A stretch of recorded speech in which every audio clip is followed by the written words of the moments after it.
No sé si habéis visto intervenciones de estudiantes. Dicen, no, es que eran de ETA, pero se han puesto caretas, porque acaba de salir lo de la cal viva. ¿Por qué en España no se puede hablar de la cal viva? Que alguien me lo explique. Es como decir que en Alemania no se puede hablar del pasado, pero ¿cómo no se puede hablar de la cal viva? ¿Sabéis por qué? Porque es verdad que este país mira hacia otro lado. Pero hay algo que yo con eso no transijo, amigas y amigos. La cal viva tiene detrás, Inchaurrondo, tiene detrás, bueno, que como herencia, ¿no?, del franquismo, nos acostamos franquistas y nos levantamos demócratas, aquí con dinero de los españoles se financió, que es lo más terrible de la corrupción, se financió la guerra sucia, donde el Estado democrático bajó al nivel de los terroristas y nos comportamos como ellos. Y el otro día se le escapa a Felipe González, se le escapa, después de lo que hicimos en Euskadi, hasta con eso nos votaron, claro. Entonces mi planteamiento, fijaos, es que la impunidad que yo veo en mi país hoy no la solventamos en tanto en cuanto no cerremos las heridas. Y la herida ciudadana que os decía, de las 4 heridas, esa herida donde no terminamos de construir una esfera pública virtuosa, uno de los problemas que tenemos es ese. Es que la derecha mira hacia atrás y reconstruye la historia. Es que en 1812 la Constitución de Cádiz se hizo contra el rey Felón, contra Fernando VII. Y en 2012 el rey Juan Carlos I celebra el aniversario, el segundo centenario de la Constitución de Cádiz, y nos da una lección diciendo que los españoles, igual que en 1812 estuvimos detrás de sus gobernantes, hoy en este momento de crisis tenemos que estar detrás de los gobernantes, ni mencionar a Fernando VII, cuando la Constitución de Cádiz se hace contra esa usurpación de los Borbones, de la monarquía que es española, y por eso la Constitución de Cádiz se va a adjetivar por vez primera la monarquía como española, no borbónica, española. Claro. Entonces, fijaos, la derecha hace una construcción histórica que va desde Viriato y Don Pelayo a Dolores de Cospedal, en una línea recta. En una línea recta. Y en cambio nosotros miramos hacia atrás y está lleno de agujeros. Está lleno de agujeros. ¿Y sabéis qué ocurre? Que esos agujeros te los rellenan Pío Moa. Claro, no, pero no digamos buf. Es que tú vas al Corte Inglés y están todos los jodidos libros de esta gente en todos los estantes. Es que en los años 70 y comienzos de los 80 estaba, ¿recordáis? Ricardo de la Cierva, que él decía que habían sido los dinamiteros zapadores republicanos los que habían volado Guernica. Joder, era algo que me enseñaba a mí en el colegio y en la universidad. Era la Segunda República la que había volado Guernica. Claro, un día resulta que el Parlamento alemán pide perdón. Y estos decían, no, estos los alemanes que nos quieren debilitar, ¿no? O sea, cualquier cosa, es que da igual. Ahí está Jiménez Los Santos, ¿no? O sea, justificando. O la otra, justificando los pagos en diferido. Si es que es lo mismo, es la misma lógica. Una lógica que no enfrenta el pasado con toda su dureza. Y por eso os digo que me molesta que los italianos tengan Novecento y nosotros nos tengamos que conformar con la jodida vaquilla. Que es divertida, claro, pero no es la realidad de nuestro país. No es la realidad. Y por tanto, en cuanto tengamos esas heridas, tenemos dificultades para explicar todo este tipo de cuestiones. Mirad, Gallardón pensó que podía ganar votos por la derecha, retrotrayendo 30 años el derecho a la interrupción voluntaria del embarazo. ¿Recordáis? Lo votó el Parlamento español, ¿eh? Lo votó el Consejo de Ministros, el 100% de los ministros de Rajoy, y votaron en el Parlamento el 100% de los diputados y las diputadas del PP. Retrotraer 30 años. Y las mujeres entrasteis en shock. Las jóvenes no entendían nada. En las primeras manifestaciones no había ni Cristo bendito. ¿Y qué hicisteis las mujeres mayores? Tirasteis de memoria. Y de repente dijisteis, pero si esto nos costó Dios y ayuda. Si estábamos solas. Pero si es que no ayudaban ni en el Partido Socialista ni en el Partido Comunista. Estabais solas. Y tirasteis de memoria. Y dijisteis, nos echamos otra vez a la calle. Y se lo contasteis a vuestras hijas. Y montasteis un pollo. Y Gallardón hoy está donde corresponde, en el basurero de la historia. ¿Pero por qué? Porque tirasteis de memoria. Por eso digo que el relato de lo que nos ocurre es esencial. Yo siempre cuento, fijaos, que en 1871 en la Comuna de París bajan atados, derrotados los comuneros que pedían cosas tan terribles como la jornada laboral de 10 horas, o que las mujeres y los hombres ganasen igual, o que la Iglesia no se inmiscuyera en la política, o que hubiera comedores populares, o que no hubiera desahucios, y que se terminase la guerra con Prusia. Esas eran las locuras que pedían los comuneros de la Comuna de París. Derrotados, apoyados por Prusia, son derrotados y bajan de Montmartre atados, y un general le dice a un sargento, desátame a los que tengan el pelo blanco. ¿Por qué? Que me desates a los que tengan el pelo blanco. Los desata el general con unos soldados, los empuja contra una pared y allí mismo los fusila. Y el sargento le pregunta, ¿por qué ha hecho usted eso? Le dice, no entiendes nada. Estamos en 1871 y estos que tienen el pelo blanco ya eran mayores de edad cuando la revolución de 1848. Y si se han levantado otra vez, estos son los jodidos. Porque estos son los que tienen memoria. Pero ¿quién trajo la democracia a España? ¿Suárez, Fraga o el rey? La trajisteis los del pelo blanco que seguís peleando, compañeros y compañeras. Y si recordarais eso y lo contarais, no pasaría buena parte de lo que está pasando. Claro, el año de mayor conflictividad de la historia de España, de la conflictividad laboral, era el año 79. Un año después de la Constitución. El año de mayor conflictividad laboral de la historia de España. O sea, que es que había mucha gente protestando. Y ahora te dicen, no, no rompas el consenso. O sea, en nombre del consenso, ¿qué es? Que me claves todo. Claro, es que es la trampa, ¿no? Entonces, fijaos que os decía que al final las víctimas votan a los verdugos. Te pagan una pensión ridícula, rescatan a los bancos con 40.000 millones y de repente tú estás preocupada porque cuesta las elecciones 130. Es que te están engañando. Y has interiorizado la mentira. Y te han metido el miedo. Te han metido el miedo, claro. Prefiero lo malo conocido que lo bueno por conocer. Por eso el voto al Partido Socialista y al Partido Popular está siendo de mayores de 55 años para arriba. No, pero en términos generales. En términos generales, o en términos estadísticos, creo que en el PP, creo que el 80% es mayor de 65 años. O sea que es... En cambio, el voto de Unidos Podemos son menores de 45 años. Todo el voto de menores de 45 años prácticamente está. Por eso, como tendencia está claro lo que significa. Pero a mí me da mucha rabia, ¿no? Que haya gente que de repente interiorice el miedo. Esa gente que luego acompaña a su nieto al aeropuerto a irse a buscar trabajo fuera porque aquí no tiene. Y dices, pero hay algo que no está funcionando. Hay algo ahí que está fallando, ¿no? Ya te digo, yo creo que hay un elemento del relato. Y es meterte miedo. En las elecciones, o sea, pactan cosas también, pactan fechas. En Europa se pactan fechas, deciden. El Brexit, 4 días antes de las elecciones, terminó de cerrar el miedo a mucha gente. Diciendo, cuidado, cuidado, cuidado. Y al final, como os decía, en términos generales, cuando tienes miedo, confías más en la derecha. Porque es como la autoridad, es como la fuerza, es como el orden, es como la iglesia, es la corbata, es las instituciones, es todo como, aquí hay seguridad. ¿Pero qué seguridad hay? Que la mitad de los trabajadores de España no llegan al salario mínimo. Yo creo que los liderazgos tienen que nacer de abajo, gente.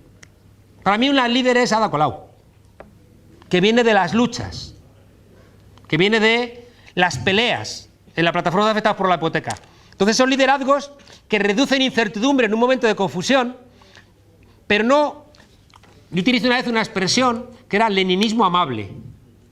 Que es una coña, es una broma, pero yo no puedo hacer bromas. O sea, un día dije, cuando dijo Cristian Lagarde aquello de... El problema es que los viejos viven mucho. Yo dije, pues que dé ejemplo y que se muera ella.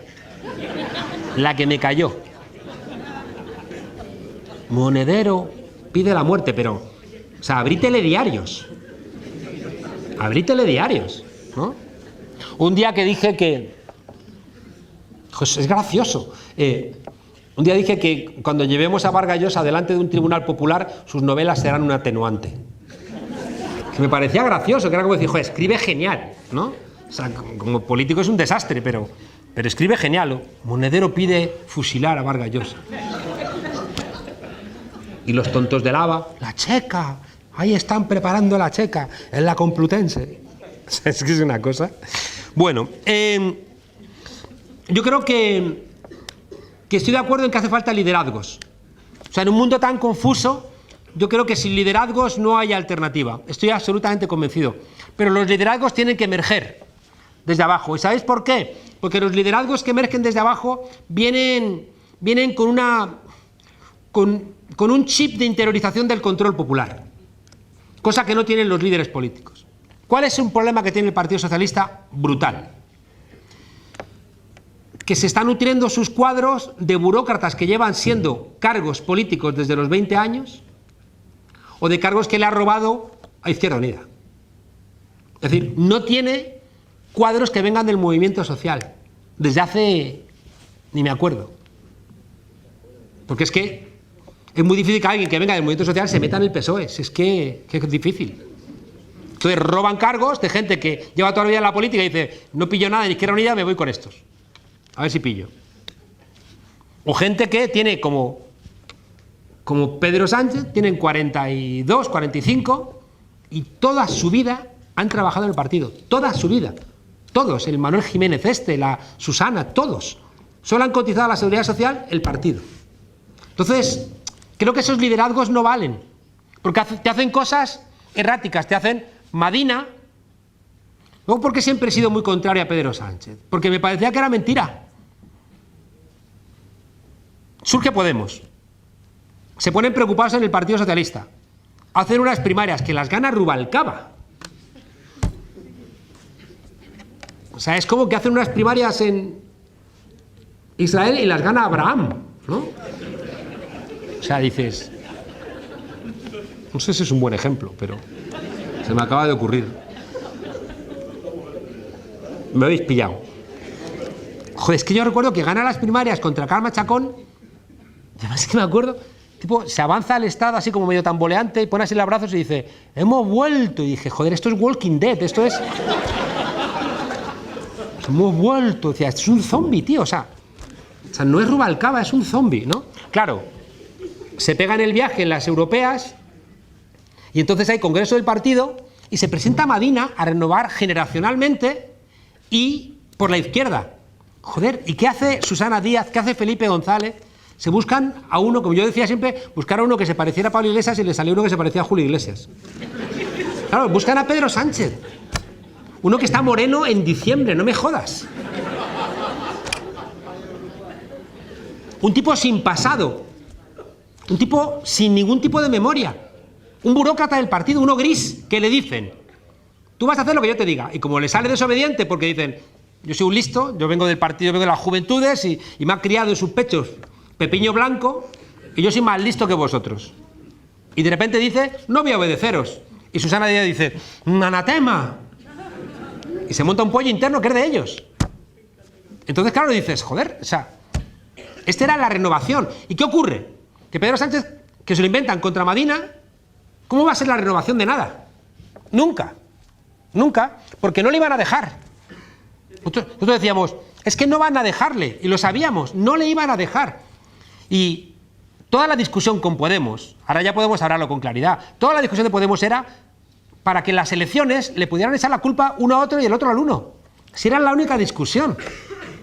Era la única discusión. Entonces, Sánchez siempre contaba con, no, le echo la culpa a Iglesias. Como los medios de comunicación iban a alimentar eso, Iglesias tiene la culpa de que haya... Pero ¿cómo es posible que el 28 de diciembre, 8 días después, el Consejo Federal del PSOE le diga a Sánchez, nada con Podemos? Entonces tiene que echar en brazos de Ciudadanos. Y dicen, no, absteneros. Y dice, pero no, tócame las narices. O sea, que me abstenga a un gobierno del PSOE con Ciudadanos. Pues estáis locos. O sea, ¿cómo podéis tener la cara dura de ni siquiera plantearlo? Cuando Ciudadanos es un invento del IBEX 35. Josep Oriol, el presidente del Banco Sabadell. Necesitamos un Podemos de derechas. El día siguiente, como los ricos son así, tengo un capricho. Y de repente montan un Podemos de derechas. UPyD mete la pata, Rosa Díez mete la pata, porque se presenta en acusación popular contra Bankia. Y le dicen, no, bonita, te estamos pagando para que te portes bien. Y esto no es portarte bien. Y le quitan toda la pasta y se la dan a al vendedor de preferentes. A Rivera. Y Rivera es un bluff desde el minuto 1. Es un partido, es como las Spice Girls. O sea, es una cosa de diseño. Dicen, a ver, hace falta una rubia, una morena, una que no sé qué, y hacemos un grupo. Y que canten playback. Y eso es Rivera, es eso. Es las Spice Girls en la política. Y el discurso lo escribe el IBEX 35, sobre todo el sector financiero. Claro, claro. Y de repente dice, no, y Podemos tiene que abstenerse. Hay una cosa que es muy complicado que nos pase. Pero yo la aprendí en Guipúzcoa. En Guipúzcoa, fijaos, una coalición de partidos rara que puso a gente independiente. en algunos puestos de responsabilidad. Y tenían que hacer la norma foral de igualdad. ¿Y sabéis qué hicieron? El primer año organizaron a la sociedad civil. Todas las asociaciones feministas, las que estaban vigentes, las que no estaban vigentes, metieron dinero, les dieron locales, les dieron transporte, apoyo, dinamización, y un año enredando en la sociedad civil para que recuperase pulso. Una vez que estaban organizados dijeron, vamos a montar un órgano. Montaron un órgano para discutir la norma foral, la ley de igualdad. ¿Y sabéis qué hicieron? La presidencia la tenía la sociedad civil. Y la vicepresidencia, la ministra de Igualdad, la consejera de Igualdad. Fijaos qué lógica radicalmente diferente de hacer política. Pero ¿qué ocurre? Que para que eso pueda existir hace falta políticos que no se sientan a sí mismos como políticos. Que no estén pensando en el cargo, que no estén pensando cómo se colocan, que no estén pensando en el siguiente. No puede ser. Tienen que ser políticos que estén pensando en hacer cosas. Y que estén pensando en dinamizar a la gente. Mirad, estuve durante 4 meses haciendo lo que llamaba un curso de trotskismo rural, que es una coña. Yo estas cosas las digo y Monedero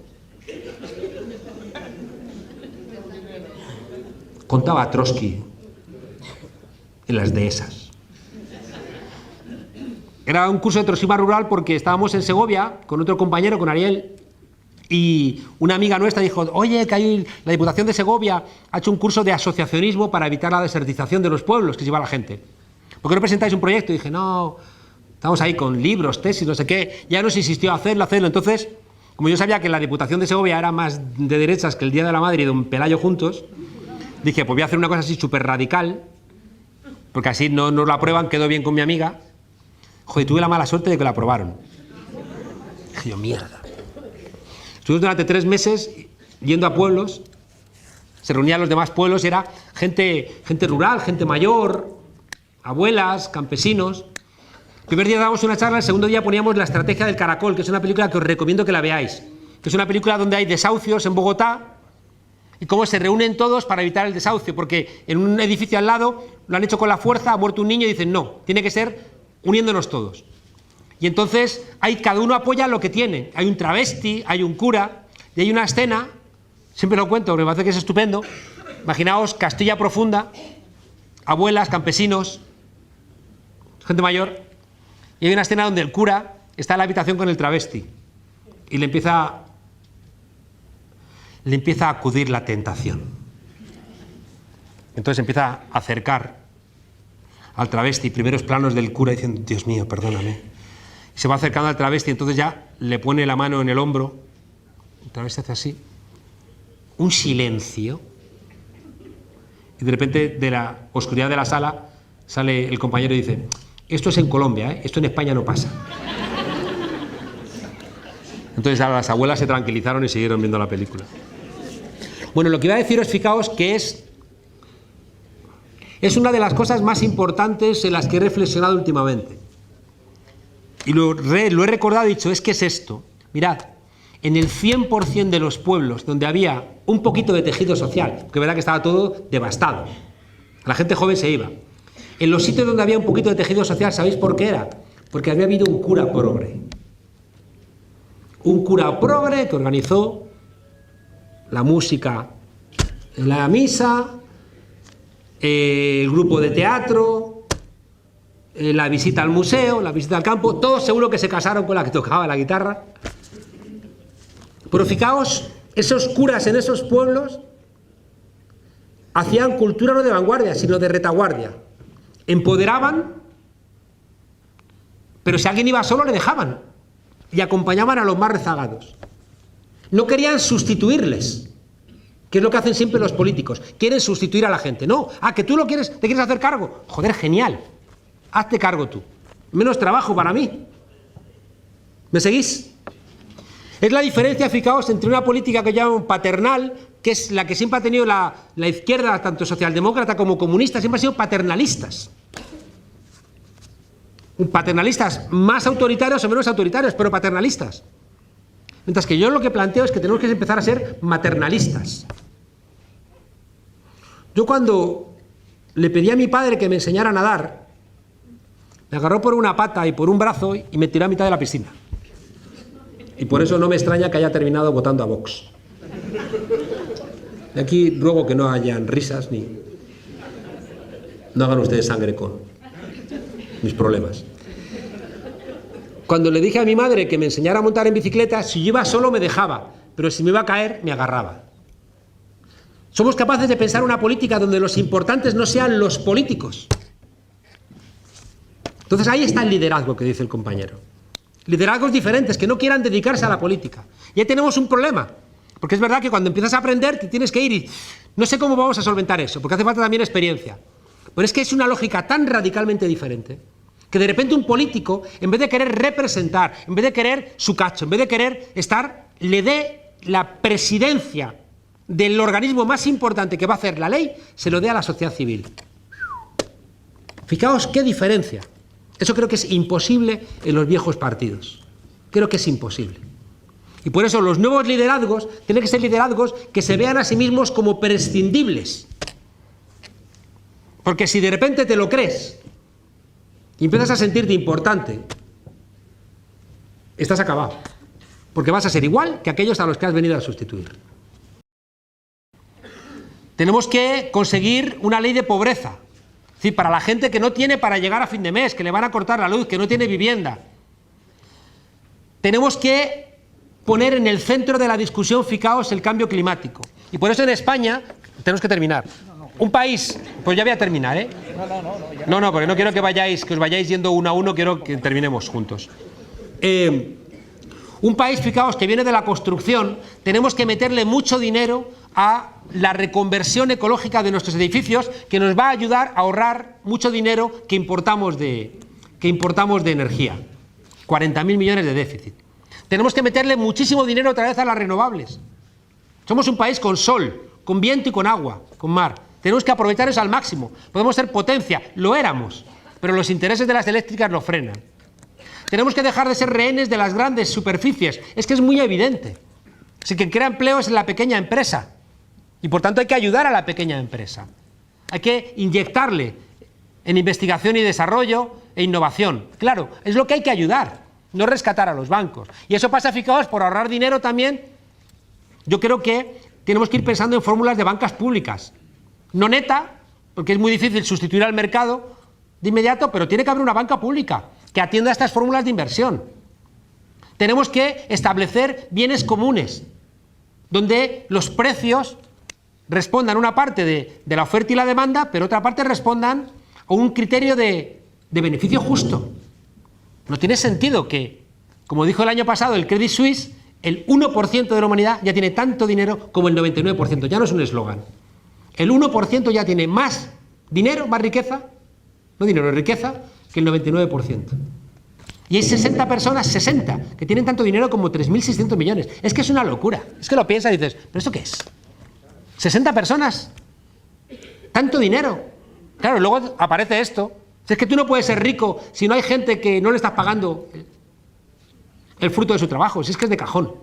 Y cuanto más rico, a más gente no le estás pagando el fruto de tu trabajo. De vez en cuando sale que se hunde una fábrica en Bangladesh, que hay refugiados sirios que no les estás pagando. Hay pared, pero hay grietas. Y las grietas son gente que ha tenido coraje. Y yo estoy convencido de que cuando tú no asumes que todavía puedes pelear, ya te han derrotado. Yo creo que lo que diferencia a un progresista de un conservador es tener una fe en que las cosas pueden mejorar. Y por eso decía Gramsci aquella frase brillante de frente al pesimismo de la inteligencia, el optimismo de la voluntad. Una persona progresista es una persona que no sabes de dónde, pero encuentras fuerzas para seguir peleando. Por eso, fijaos, también es muy importante, frente a esa soledad del corredor de fondo que tiene el militante político, que se va quedando solo, que se va quedando sola, y esa soledad del corredor de fondo que al final te deprime. Por eso es tan importante resucitar los círculos, resucitar no esas agrupaciones políticas donde solamente van ya los abuelos que se aburren y que se deprimen y juegan a las cartas allí en vez del bar. Algo tiene que hacerse para reinventar esos espacios como espacios importantes. Creo que yo veo constantemente valor todos los días, Veo gente de una generosidad brutal en todos los lados. Lo que pasa es que no nos informan. Decimos que no hay acción colectiva. Mucha gente protestando. Incluso contra la ley, o sea, con la ley Mordaza, que protestar te cuesta caro, la cantidad de gente que está protestando. Es muy espectacular, pero no nos informan. Y por eso creemos que es más de loquitos y loquitas la protesta, y no es verdad. Es con que hay mucha generosidad de gente que quiere cambiar las cosas. De gente que no se resigna. ¿Por qué siempre ha habido tantos genocidios en los procesos históricos contra la gente de la izquierda o ese ámbito? Porque la gente saca fuerza, no se sabe muy bien de dónde. Y a veces tienes que exterminarte porque es verdad que tiene mucha fuerza. Y lo que se busca es ocultarlo. Y por eso es tan importante encontrarnos y contárnoslo. Y por eso, fijaos, desaparece la filosofía, claro, y la historia, para que no armes el dibujo. Es la misma razón de que la historia no te la cuenten, para que no armes los fragmentos y de repente entiendas. Es como los esclavos en Grecia y en Roma, que tenían prohibido vestir iguales para que no se dieran cuenta de que eran muchos. Son cosas que te construyen para que no te des cuenta de que no estás sola, de que no estás solo, de que te están engañando, de que son como el tipo piramidal, otra vez los mismos contándote la misma mentira y tú comprándosela. Y por eso es tan importante decir, no te creo, me estás mintiendo, no te creo. Estamos reinventando la política, toda. El bipartidismo ya no vale en ningún lado. Y Podemos fue una piedra que tiramos en el estanque a ver si hacía olas. Y vaya que ha hecho olas. Pero yo siempre he dicho que Podemos es como una nave nodriza, que necesita, yo siempre utilizaba a Prince, ahora que se ha muerto, pero Prince, sabéis que se llamaba el artista antaño llamado Prince. Y yo creo que hay que reinventar el espacio antaño llamado izquierda, que ya no va a ser la izquierda del siglo XX. Porque la izquierda del siglo XX ha metido mucho la pata en muchas cosas. Y hay gente joven que no tiene por qué cargar con la mochila. ¿Por qué tienes que cargar con la mochila de tus mayores? Porque alguien joven tiene que cargar el anticomunismo de los socialistas y el antisocialismo de los comunistas. ¿Por qué hay que cargar eso? Hay gente que dice, no me da la gana, o sea, no quiero cargar con vuestra mochila. Yo creo que, fijaos, una cosa que nos enseñó el 15M, que es un reto que tenemos, es que las tres almas de la antigua llamada izquierda, que han estado peleados durante el siglo XX, que son reforma, revolución y rebeldía hacia el pensamiento libertario, se juntaron en el 15M. Y estoy convencido de que el siglo XXI la política, los partidos de emancipatorios, tienen que juntar esas tres almas. Y va a haber momentos más reformistas, momentos más revolucionarios y momentos más libertarios, más rebeldes. Y tienen que convivir todos. Estoy convencido de que la política emancipatoria va a tener más forma de frentes amplios que de partidos tradicionales. Los partidos que vemos supuestamente unidos es mentira. Mira lo que está pasando el PSOE con el PSC. Es que el PSC es otra cosa, que se une. Claro, cuando hay dinero y cuando gobiernas, pues todo el mundo está contento. Pero el PP es lo mismo. El PP se une con todas las derechas. De repente a alguien no le gusta y se va como Cascos, que montó el Foro Asturias. Que creemos que son monolitos. No es verdad. Todos los partidos son conglomerados, todos. Entonces tenemos que construir un nuevo conglomerado que tiene que incorporar, ya digo, todas esas diferencias, porque en el siglo XXI queremos tener identidades que no se pueden subsumir en una única identidad. Es que ya basta del descerebrado del príncipe de la Cenicienta. Me encarcelan. El príncipe de la Cenicienta, que como tiene un zapatito de cristal, quiere calzárselo a todo el mundo. Que no. Que cada mujer quiere tener su propia horma, ¿no? Y no un zapato ni que le venga grande y le roce, ni que le venga chico y le haga daño, ¿no? Y por tanto los partidos también tienen que incorporar esa fragmentación y esa identidad múltiple. No tienes por qué obligarte, vas a ser marxista, vas a ser de esto, vas a ser... Que no, que soy muchas cosas. No me obligues, ¿no? Y en ese diálogo, fijaos que esa es la magia del mosaico. En el diálogo vamos a encontrar que tiene en común un socialista, con un comunista, con un anarquista, con un ecologista, con una inmigrante, y ahí en ese diálogo vamos a construir el mosaico. No como hemos hecho durante el siglo XX, que hemos utilizado las diferencias para montar internacionales diferentes. No, vamos a hacer eso que nos enseñó el Foro Social Mundial, un mundo en el que quepan muchos mundos. No ver en qué nos diferenciamos, sino como nos enseñó el Frente Cívico con la inteligencia y la sensibilidad política de Anguita, que dijo, hace falta algo donde nos unamos por lo que tenemos en común y dejemos de separarnos por lo que tenemos diferente. Dejo mi carnet a la entrada del Frente Cívico. Claro. Claro. Y esa fue la inteligencia de Julio. ¿Por qué no ha avanzado más el Frente Cívico? Porque la vieja política no le ha dejado avanzar más. El Frente Cívico al principio era... ¿Pero qué ocurrió? Que la vieja política te arrastra como un fardo hacia el fondo. Y le ha pasado al Frente Cívico. Igual que le ha pasado a la renovación del Partido Socialista. Igual que le pasa al Partido Popular. Igual que le pasa a los viejos partidos. ¿Qué han hecho los catalanes? Quitan Convergencia Democrática de Cataluña para librarse de la corrupción y montan otro que es igual. Es que es idéntico. Y por eso, fijaos, tiene que haber un elemento de renovación generacional. Y tenemos que lograr en la nueva reinvención de la política lo que hicisteis los mayores en la Puerta del Sol, que montasteis los yayoflautas. Que era como decir, aquí la dirigencia la tiene gente más joven, pero vamos a acompañarles con generosidad, que es una manera de romper con esa separación entre la gente más mayor y la gente más joven. Yo creo que eso implica también un elemento de generosidad de quien no vive la política como una profesión, de quien dice, estoy ahora político, pero luego me voy a mi trabajo. Yo no voy a estar aquí todo el tiempo. Y por tanto tiene una generosidad que es que te da mucha libertad. Pues yo, ¿por qué tengo tanta libertad? ¿Por qué yo puedo ser quizá a lo mejor un poquito interesante? Porque no quiero cargos. Porque no me tienen agarrado con ningún tipo de deseo de ser jefe de nada. Y esa libertad es la que me hace pensar un poquito lateralmente. Y puede ser interesante lo que digo.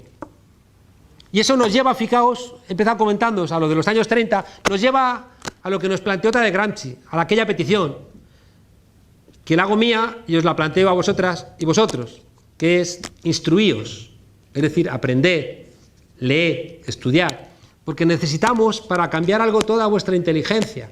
No va a haber gente que baje línea, no va a haber vanguardias, va a venir de la gente, pero que tiene que hacer un esfuerzo de aprender.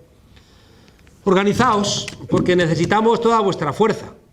Es decir, hay que articular la organización, porque no vale que eso que aprendamos, lo aprendamos de manera individual, sino que hace falta ponerlo en común. Y por eso os decía que un proceso constituyente forma parte de la concepción que yo tengo de la política en España. Y agitaos, es decir, alegraos, enfadaos, indignaos.